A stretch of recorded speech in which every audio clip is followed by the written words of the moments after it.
আমি সুস্মিতা ভট্টাচার্য, বাস্তু visions with সুস্মিতার এই এপিসোডে আপনাদের সকলকে স্বাগত জানাই।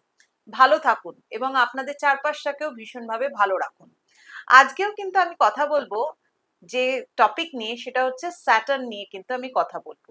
দেখুন, স্যাটার্ন নিয়ে কথা বলার জন্য আপনারা প্রচুর কমেন্টস করেন এবং বলেন স্যাটার্ন নিয়ে কিছু বলবার জন্য, কারণ স্যাটার্ন মানেই সবাই না ভীষণ ভয় পেয়ে যান। মানে আমি এটা ঠিক মতো বুঝি না যে কেন স্যাটার্ন নিয়ে মানুষ ভয় পান। স্যাটার্নের কনসেপ্ট নিয়ে আমি বহুবার আপনাদেরকে বলেছি, অনেকবার আলোচনা করেছি। দেখুন, আপনি যদি দোষ করেন, আপনি যদি আপনার লাইফস্টাইলটাকে ইনডিসিপ্লিন রাখেন, তাহলেই কিন্তু স্যাটার্ন আপনাকে তার কুফল দিয়ে যাবে। কিন্তু আপনি যদি আপনার কর্মের মাধ্যমে আপনার ডিসিপ্লিন লাইফটাকে আরো সুন্দরভাবে নিজের সম্পূর্ণ ডেডিকেশন দিয়ে নিজের কাজ করেন, তার ফল অবশ্যই আপনি পাবেন। আমরা একটা কথা বলে থাকি না, যে যেরকম কর্ম তার সেরকমই ফল। স্যাটার্ন কিন্তু ঠিক সেই কাজটাই কিন্তু করে থাকে। মানে স্যাটার্ন হচ্ছে জাস্ট একজন হচ্ছে, মানে একটা ট্রু নিউট্রাল জাজ যাকে বলা হয়, যে যে কোনো অবস্থায়, মানে নিউট্রাল মানে জাজ, যে হচ্ছে যে কোনো অবস্থায়, মানে আপনাকে মানে ফ্রি অফ প্রেজুডিস, মানে যে কোনো রকম ভাবেই কিন্তু আপনাকে ছাড়বেও না। আবার আপনি যদি ভালো কাজ করেন, তার জন্য সমস্ত কিছু আপনাকে কিন্তু দিয়ে যাবে। যেটাকে বলা হয় মানে স্যাটার্ন হচ্ছে পিউরিফায়ার। মানে আমাদের কর্মের দ্বারা, আমাদের এক্সপিরিয়েন্সের দ্বারাই কিন্তু আমাদেরকে পিউরিফাই করে স্যাটার্ন। মানে আমরা একজন ট্রু জাজ বলতে পারি স্যাটার্নকে। তাহলে এই স্যাটার্ন যাদের ক্ষেত্রে হরোস্কোপে, ন্যাচারাল হরোস্কোপে, আচ্ছা ন্যাচারাল হরোস্কোপে কিন্তু স্যাটার্নের পজিশনের উপর নির্ভর করে আপনার কেমন যাবে সময়টা, বা তার ফল আপনাকে কেমন দেবে। অনেকের হরোস্কোপে স্যাটার্নের পজিশন ভীষণ মেলফিক থাকে, তাহলে আপনি তার ফল কিন্তু অবশ্যই খারাপ পাবেন। আবার যাদের স্যাটার্ন উচ্চস্থ অবস্থান করছে, তারা কিন্তু আবার খুব ভালো ফল পাবেন। ঠিক সেই রকম ভাবে স্যাটার্নের ন্যাচারাল আমাদের হরোস্কোপের মধ্যে, মানে তার এক্সল্টেশন পয়েন্ট একটা আছে, প্রত্যেকটা প্ল্যানেটেরই আছে। এক্সল্টেশন পয়েন্ট হচ্ছে লিব্রাতে, মানে তুলার ঘরে 20 ডিগ্রিতে হচ্ছে স্যাটার্নের এক্সল্টেশন পয়েন্ট। আবার মেষ রাশির ঘরে, অর্থাৎ এরিজে হচ্ছে স্যাটার্নের 20 ডিগ্রিতে হচ্ছে আপনার ডেভিলিয়েশন পয়েন্ট। এইরকম দুটো পয়েন্ট কিন্তু অবশ্যই রয়েছে। আর এর সাথে সাথে আমি আরেকটা জিনিসও বলবো, সেটা হচ্ছে স্যাটার্ন বিভিন্ন হাউসে অবস্থানকালীন বিভিন্ন রকম ফল দিয়ে থাকে।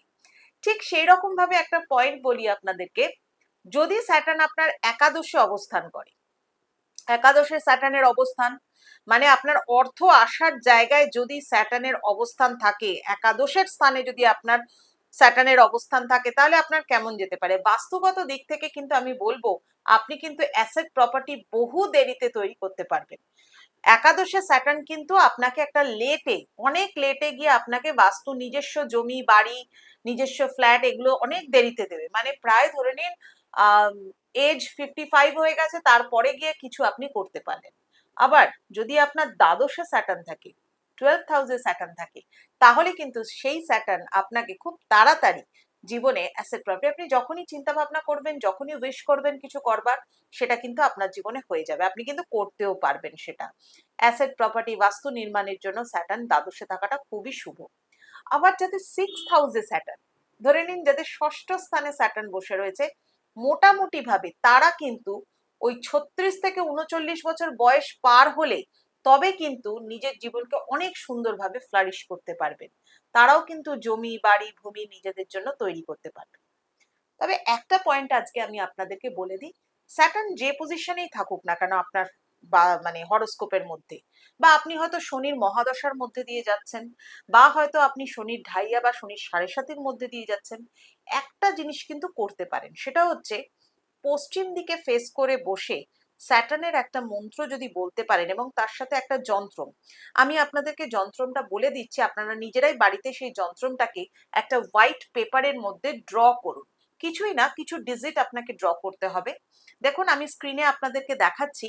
একটা হোয়াইট বড় পেপার নেবেন, তার মধ্যে ব্ল্যাক কালারের পেন দিয়ে লিখুন, মানে জাস্ট খোপ কাটুন, মানে ওপরে 3টে খোপ, মধ্যিখানে 3টে, নিচে 3টে, টোটাল 9টা খোপ বক্স তৈরি করুন। সেই বক্সের মধ্যে, সবটাই কালো পেন দিয়ে করবেন, বক্সের মধ্যে কতগুলো সংখ্যা লিখুন। প্রথমে ওপরের বক্সে দেখুন লেখা আছে, ঠিক যেরকম স্ক্রিনে আপনি দেখতে পাচ্ছেন সেরকম ভাবে লিখুন। ওপরের বক্সে লিখুন, প্রথমেই লিখুন 12, তারপরে দেখুন আপনারা দেখতে পাচ্ছেন নিশ্চয়ই, প্রথমে লিখুন 12, তারপরে লিখুন 7, তারপরে লিখুন 14, 12, 7, 14, তারপরে মধ্যিখানে নিচের যে মধ্যিখানে মিডলের যে বক্সগুলো সেখানে লিখুন আপনি 13, 11, 13, 11, 13, 11 এবং 9, এই তিনটে সংখ্যা লিখুন। এবং তার নিচের যে বক্সটা আছে, একদম যে নিচের বক্সটা, সেই বক্সের মধ্যে লিখুন 8, 15 এবং 10। এই যন্ত্রটা একটা তৈরি করে নিন। যন্ত্রটা তৈরি করে নিয়ে এটাকে পশ্চিম দিকের দেওয়ালের কাছে রাখুন এবং আপনি পশ্চিম দিকে ফেস করে স্যাটার্নের মন্ত্রকে অবশ্যই উচ্চারণ করুন। এবং সেই স্যাটার্নের মন্ত্র উচ্চারণের সময় আরেকটা কাজও করতে পারেন, যারা ভীষণভাবে সাড়ে সাতির কুপ্রভাবের মধ্যে পড়ে রয়েছেন তারাও এটা করতে পারেন। একটা মাটির কলস বা লোহার কলস নিন, তাকে সর্ষের তেল বা তিল তেল দিয়ে পূর্ণ করুন, কালো কাপড় দিয়ে মুখটা ভালো করে কালো সুতো দিয়ে বেঁধে নিন, বেঁধে আপনি মন্ত্র উচ্চারণ করুন। মন্ত্রটা হবে মানে স্যাটার্নের যে প্রণাম মন্ত্র, অর্থাৎ বড় ঠাকুরের যে প্রণাম মন্ত্র আছে সেই প্রণাম মন্ত্র করুন। সেটা হচ্ছে নীলাঞ্জনশ্চয় প্রক্ষং রবি সুনং মহাগ্রহম ছায়ায়া গর্ভ সম্ভূতং বন্দে ভক্তা শনৈশ্চরম। নীলাঞ্জনশ্চয় প্রক্ষং রবি সুনং মহাগ্রহম ছায়ায়া গর্ভ সম্ভূতং বন্দে ভক্তা শনৈশ্চরম। প্রোনাউন্সিয়েশন কিন্তু মন্ত্র উচ্চারণের সময় সঠিকভাবে করবেন। এটা করুন, স্যাটার্নের যে কুপ্রভাব বা কুফল সেটা থেকে দূরে আসতে পারবেন। যাদের বাস্তু জমি তৈরি করতেও অসুবিধা হচ্ছে স্যাটার্নের কুপ্রভাবের জন্য, তারাও কিন্তু সেটা করতে পারবে। আর এই সংক্রান্ত আরো যদি কিছু জানতে ইচ্ছা করে কমেন্টসে আমাকে অবশ্যই জানান।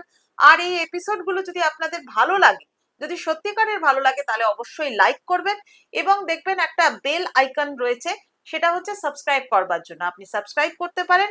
সাবস্ক্রাইব করলে পরে কিন্তু প্রতিদিনের আমার যে এপিসোডগুলো আছে সেই এপিসোডগুলো কিন্তু আপনারা নোটিফিকেশন পেয়ে যাবেন এবং প্রতিদিনের এপিসোড দেখে জীবনে তাকে বিভিন্নভাবে কাজে লাগাতে পারবেন।